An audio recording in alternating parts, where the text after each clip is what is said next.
The Book of Matthew, chapter 7, verses 1 to 66.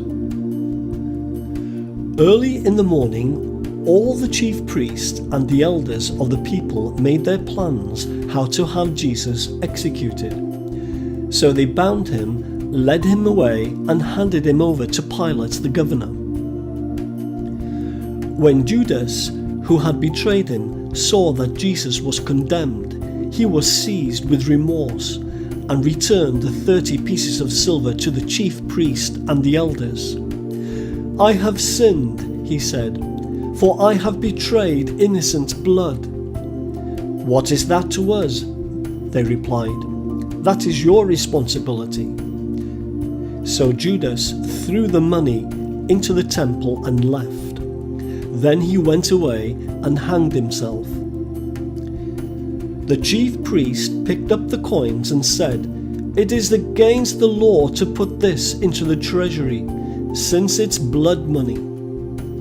So they decided to use the money to buy the potter's field as a burial place for foreigners. That is why it's been called the Field of Blood to this day. Then what was spoken by Jeremiah the prophet was fulfilled. They took the 30 pieces of silver, the price set on him by the people of Israel, and they used them to buy the potter's field, as the Lord commanded me. Meanwhile, Jesus stood before the governor, and the governor asked him, "Are you the king of the Jews?" "You have said so," Jesus replied. When he was accused by the chief priest and the elders, he gave no answer.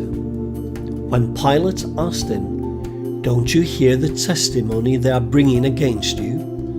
But Jesus made no reply, not even to a single charge, to the great amazement of the governor. Now it was the governor's custom at the festival to release a prisoner chosen by the crowd. At that time they had a well-known prisoner whose name was Jesus Barabbas. So when the crowd had gathered, Pilate asked them, "Which one do you want me to release to you, Jesus Barabbas or Jesus who is called the Messiah?" For he knew it was out of self-interest that they had handed Jesus over to him.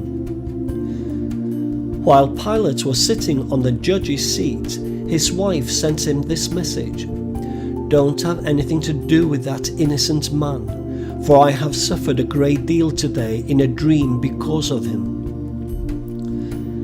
But the chief priest and the elders persuaded the crowd to ask for Barabbas and to have Jesus executed. "Which of the two do you want me to release to you?" asked the governor.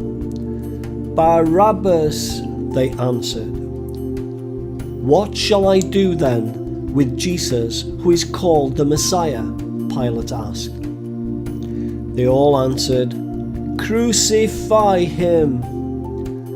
"Why? What crime has he committed?" asked Pilate. But they shouted all the louder, "Crucify him!" When Pilate saw that he was getting nowhere, but that instead an uproar was starting, he took water and washed his hands in front of the crowd. "I am innocent of this man's blood," he said. "It is your responsibility." All the people answered, "His blood is on us and on our children." Then he released Barabbas to them, but he had Jesus flogged and handed him over to be crucified.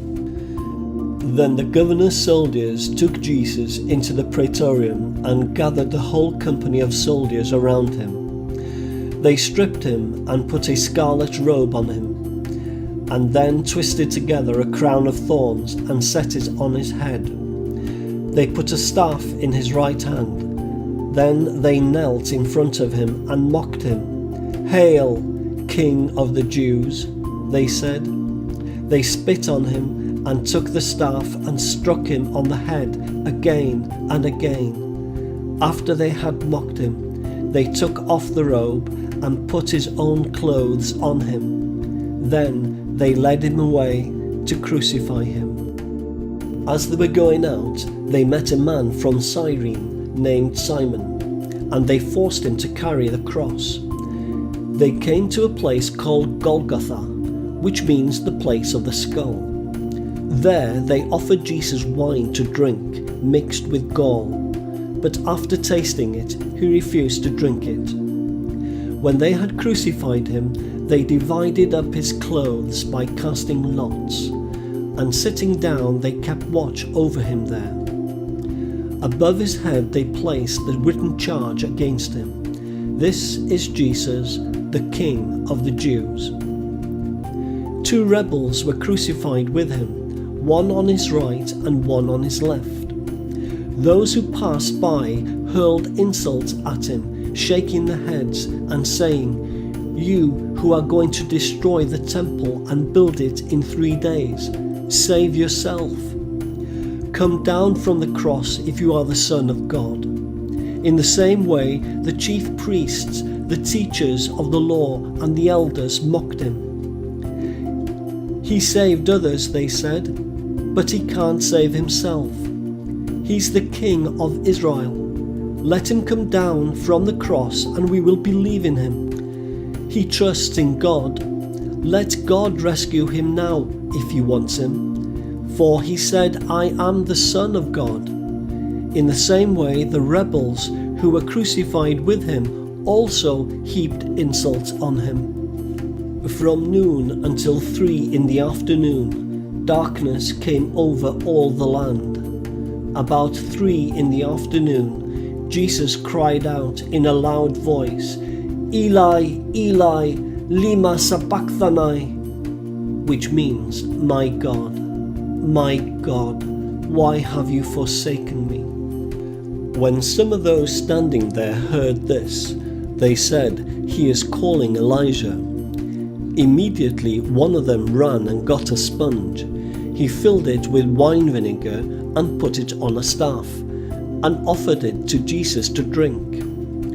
The rest said, "Now leave him alone. Let's see if Elijah comes to save him." And when Jesus had cried out again in a loud voice, he gave up his spirit. At that moment, the curtain of the temple was torn in 2 from top to bottom. The earth shook, the rocks split, and the tombs broke open. The bodies of many holy people who had died were raised to life. They came out of the tombs after Jesus' resurrection and went into the holy city and appeared to many people. When the centurion and those with him who were guarding Jesus saw the earthquake and all that had happened, they were terrified and exclaimed, "Surely he was the Son of God." Many women were there watching from a distance. They had followed Jesus from Galilee to care for his needs. Among them were Mary Magdalene, Mary the mother of James and Joseph, and the mother of Zebedee's sons. As evening approached, there came a rich man from Arimathea named Joseph, who had himself become a disciple of Jesus. Going to Pilate, he asked for Jesus' body, and Pilate ordered that it be given to him. Joseph took the body, wrapped it in a clean linen cloth, and placed it in his own new tomb that he had cut out of the rock.